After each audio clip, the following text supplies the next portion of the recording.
Hello everyone, आज हम मिलने वाले हैं सिवान के जाने माने हॉस्पिटल आदर्श मल्टी स्पेशलिस्ट एएमसी हॉस्पिटल की डॉक्टर संगीता चौधरी मैम से, जो कि स्त्री प्रस्तुति एवं बांझपन रोग विशेषज्ञ हैं।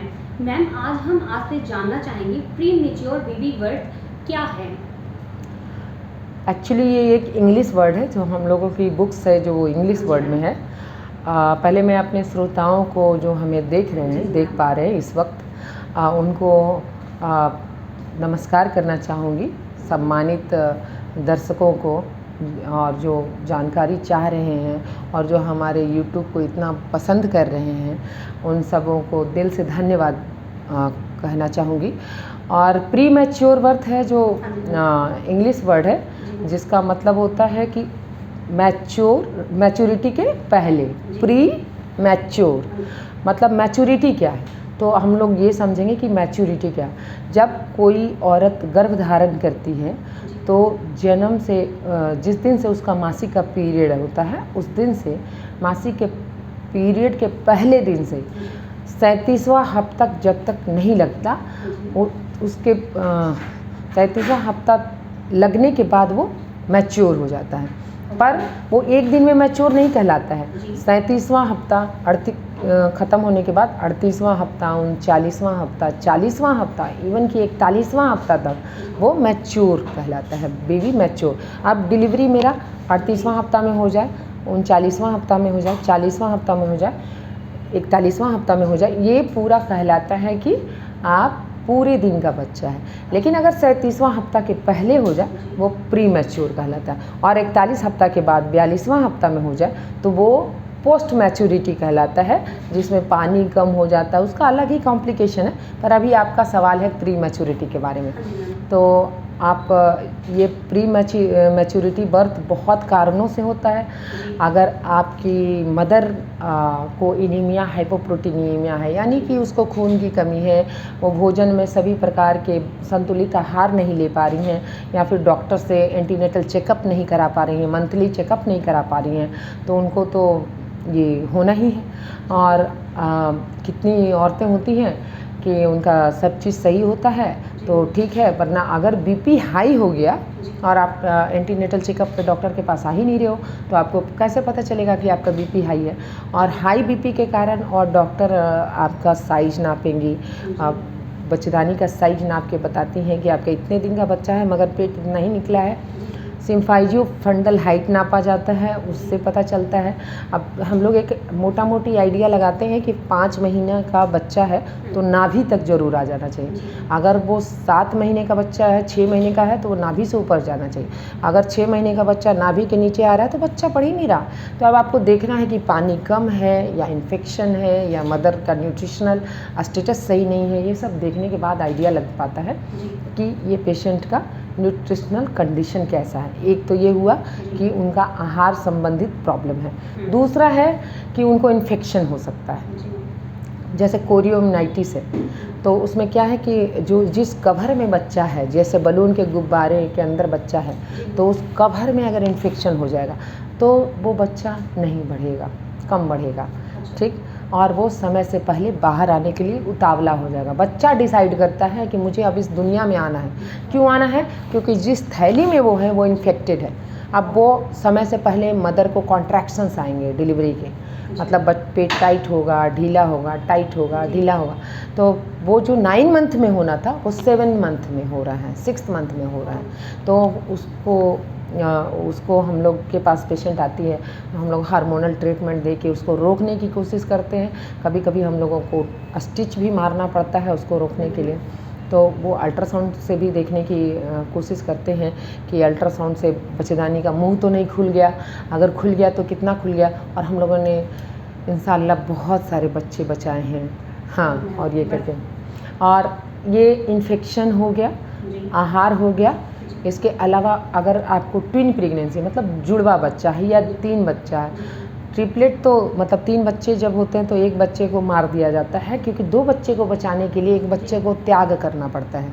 तो उनके दिल में एक पोटेशियम क्लोराइड का इंजेक्शन आता है, उसको अल्ट्रासाउंड गाइडेड उसको मारा जाता है। वो फीटल सेंटर पे उनको भेजा जाता है वैसे पेशेंट को कि आप एक बच्चा को जो सबसे नज़दीक अल्ट्रासाउंड के प्रोब से जो सबसे नज़दीक आएगा, जो अनलकी बेबी होगा वो ख़त्म होगा, बाकी 2 बचेंगे। तो 2 को बचाने के लिए, 2 की ज़िंदगियाँ बचाने के लिए हाँ 1 को सेक्रीफाइस करते हैं, वरना तीनों की तीनों ज़िंदगियाँ ख़त्म हो जाएंगी। तो मल्टीपल प्रेगनेंसी यानी कि ट्विन प्रेगनेंसी या जुड़वा बच्चे जहाँ हैं, या 3 बच्चे हैं पेट में या 4-5 बच्चे हैं, उस कंडीशन में भी बच्चा छोटा छोटा होगा, क्योंकि माँ जितनी रोटियाँ खा रही है वो 1 रोटी तो माँ के शरीर के लिए, 1 रोटी इस बच्चे में, 1 रोटी इस बच्चे में जा रहा है, तो आप जितना खा रहे हो कम हो जा रहा है आपके लिए। तो इसके लिए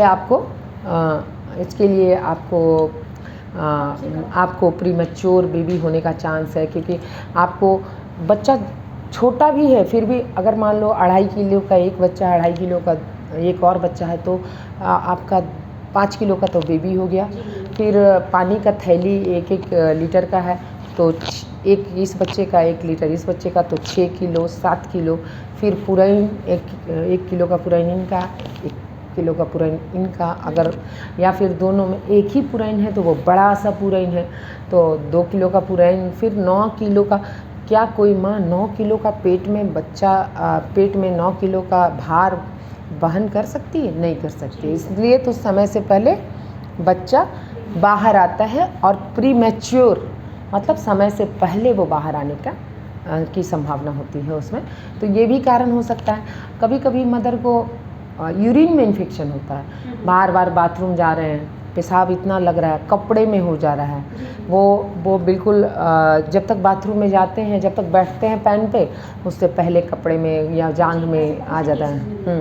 अर्जेंसी हो जा रही है, फ्रीक्वेंसी हो रही है, बार बार रात भर में 4 बार उठना पड़ रहा है। तो ये सब है लक्षण कि आपको यूटीआई है, आपको इन्फेक्शन है यूरिन में, और आपको कुछ डॉक्टर टेस्ट प्रिस्क्राइब करेंगे, और वो अगर है तो वो ठीक करना बहुत ज़रूरी, क्योंकि यूरिनरी ब्लैडर मतलब पेशाब की थैली जो है बच्चेदानी से सटी हुई होती है, एक पेरिटोनियम के कवर से बस सेपरेटेड होती है, वो भी हाफ यूट्रस के फंडस के बाद फिर पेरिटोनियम का कवर ब्लैडर को, यूरिनरी ब्लैडर को कवर करता है। तो वो जो है अगर यूरिनरी ब्लैडर में यानी पेशाब की थैली में इन्फेक्शन होगा तो बच्चेदानी में इन्फेक्शन होगा ही होगा, तो वो तो बच्चा बाहर आएगा ही आएगा, क्योंकि यूट्रस में इन्फेक्शन अगर गया तो यूट्रस तो कॉन्ट्रैक्शन शुरू कर देगा। जब भी टाइट होगा बच्चा नीचे जाएगा, जब भी टाइट होगा बच्चा नीचे जाएगा, तो फिर क्या होगा, बच्चेदानी का मुंह खुल जाएगा, समय से पहले बच्चे हो जाएंगे। तो ये भी कहानी होता है। कभी कभी होता है कि कोई कारण नहीं मिलता आपको, आप कुछ नहीं जान पा रहे हो, आपका सारा ब्लड टेस्ट नॉर्मल है, सीबीसी नॉर्मल, सीआरपी नॉर्मल, सब कुछ, लेकिन आपको अगर कभी कभी यूरिन का टेस्ट कराओ तो उसमें एसिम्प्टोमेटिक बैक्टीरिया, मतलब कि बैक्टीरिया मिल रहा है, पस मिल रहा है आपके रूटीन एग्जामिनेशन ऑफ यूरिन में, लेकिन आपका पेशेंट को कोई लक्षण नहीं, कोई दिक्कत नहीं, बस समय से पहले पानी का थैली फूट गया, बच्चा अब निकल जाएगा। अब 5वें महीने में ही पानी का थैली फूट जाएगा और पानी पूरा लीक कर जाएगा, बच्चा सूखा पड़ जाएगा। तो आप 9 महीना कैसे खींचोगे? कितना भी बोतल आप पानी चढ़ाओगे तो आप मरीज को नस में पानी चढ़ाएंगे, वो मरीज के किडनी से छन के वो मरीज का पेशाब बन के निकल जाएगा। तो आप कब तक रोक सकते हो जब आपका ये हो? उस हालत में किसी भी तरीके से हम लोगों को बच्चे को मैच्योरिटी के लिए, जैसे ब्रेन मैच्योर नहीं होता है समय से पहले, उसके लिए हम लोग एक कुछ इंजेक्शन देते हैं, जैसे मैक्सल्फ वगैरह इंजेक्शन देते हैं और पेशेंट को एडमिट करके रखते हैं। और फेफड़ा मजबूत नहीं होता, सर्फेक्टेंट होते हैं। जैसे फेफड़ा क्या है, छोटे छोटे गुब्बारे हैं, अल्वियोलाई जिसे कहते हैं, वो आपस में है। जब आप ऑक्सीजन लेते हो तो फेफड़ा ये फूलता है और जब छोड़ते हो तो ये पचकता है, लेकिन ये आपस में गुब्बारे टकरा के ख़राब हो जाएंगे, फट जाएंगे, ये हो जाएंगे। इनके बीच में एक तरल पदार्थ का सर्फेक्टेंट होता है, जेली टाइप का, जो इनको फूलने और पचकने के दौरान आपस में टकराने नहीं देता है। मेरा एक फेफड़ा, मेरा दोनों फेफड़ा, दोनों में ऐसे सर्फेक्टेंट होते हैं जो हमारा बनता है 34 हफ्ता के बच्चा के बाद। अगर 34 हफ्ता के पहले मरीज को दर्द उठ गया या हो गया तो बच्चा दर्द वाला बच्चा ये होने लगता है, तो हम लोग उन लोगों को एडमिट करके और उन लोगों को इंजेक्शन से ये सर्फेक्टेंट का बनने के लिए किसी तरह से 48 घंटा अगर हम लोग डिलीवरी से रोकते हैं तो हम लोग बहुत सारे बच्चे को NICU से जाने से बचा सकते हैं। क्योंकि वो काएँ काएँ करते फिर निकलता है। अगर आप नाभि काटो उसके बाद बच्चा काएँ काएँ करते निकलता है। आपको कमज़ोर भी बच्चा है तो कोई बात नहीं, वो घर में पल जाता है। हम लोगों ने मेडिकल कॉलेज के ज़माने से 14 साल का एक्सपीरियंस मैं देखा है कि वो जिनको भी हम लोगों ने दिया है स्टेरॉइड और इस टाइप का, तो वो बढ़िया से निकल जाता है और रोता है। फिर तीसरा चीज़ है कि बच्चे जो समय से पहले होंगे उनका गट मैच्योर नहीं होता, मतलब आहार नली जो है वो उसमें जो होना चाहिए विलाई जो होते हैं वो वेल डेवलप नहीं होते हैं, और फिर लैक्टोबैसिलस जो होते हैं वहाँ अच्छे से प्रॉपर वो जनरेटेड नहीं होते, तो वो दूध भी नहीं पचा पाते। माँ का दूध जो सबसे सुपाच्य भोजन है वो भी नहीं पचा पाते हैं। तो ऐसे कंडीशन में भी हम लोगों को उसका भी ख्याल रखना होता है कि नेक्रोटाइजिंग एंट्रोकोलाइटिस पेशेंट को, बेबी को ना हो जाए। तो उसके लिए भी हम लोग जो इंजेक्शन देते हैं उससे कवर अप हो जाता है, तो बच्चे का दिमाग को मैच्योर किया जाता है इंजेक्शन से।